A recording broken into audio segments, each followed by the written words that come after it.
Hi, my name is Jacqueline Emery.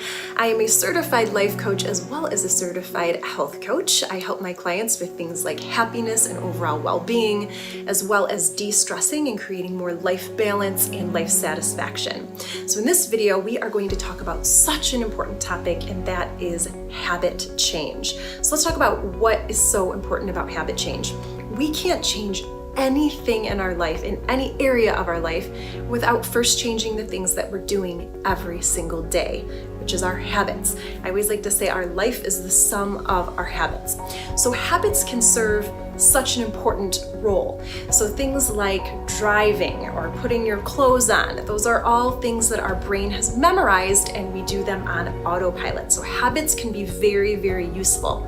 But on the other side of that, our brain also memorizes bad habits. So we adopt good habits that help us. It's our brain trying to help us, but we can also adopt bad habits. So in this video, I want to take you through 3 steps to change a habit. Okay, so step number 1, noticing. I want you to just be aware, be a watcher of your life, and pay attention to the things that you do on autopilot. So from the time you get up in the morning to the time you go to bed at night, what are the things that you seem to be doing on autopilot? Like you're not consciously making the decision to do those things. It's just habits that you're doing every single day. So the first step is just noticing the things that you're doing, your habits and the things you're doing on autopilot without judging. That's important. Don't judge yourself. We're just being curious. Step number 2 is noticing the cue. So with every habit that we have, there is a cue that cues the habit.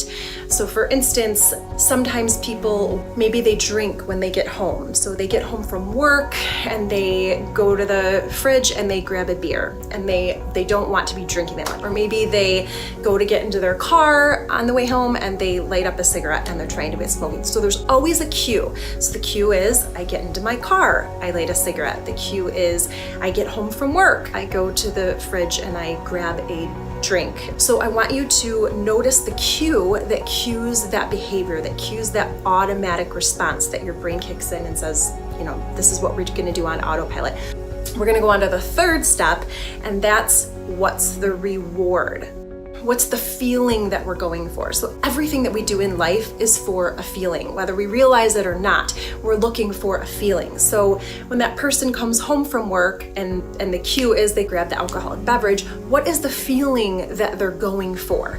And the feeling is usually stress relief, right? I want to relax. I want to de-stress after a hard day. There's always a reward or a feeling that we're going for when we do our habits. So it's so important to really dive deep into what you're really going for when you do that habit, when you do that action, what needs to be nourished. Because so many times we try to take away these habits. We try to say, I'm going to quit smoking, I'm going to quit drinking, and we're not paying attention to what needs to be nourished, right? Like what is our body asking for? Because when we have a bad habit, it's only because that's the best way our body knows how to take care of us. So it's not a bad thing. It's your body and your brain trying to take care of you. So write down these cues and write down the reward that you're going for, the feeling that you're going after, because if we can do that, then we can ask ourselves, okay, what are other ways that I can get that reward that doesn't have a negative consequence? What's another way that I can de-stress? You know, what's another way to meet that need that doesn't have that negative effect on the end? Something that's good for us that we can get that same feeling from. So important. So again, just to go over those 3 steps again, take a day and tune in and be curious and watch yourself and see the things that you do on autopilot. See your habits. Step number 2 was what's the cue? Look for the cue for those habits so that you can disrupt that behavior. And then step number 3 was what's the reward that you are giving yourself when you do that habit? Is there a way that we can get that reward in a healthy way, in a way that serves us and not a negative way?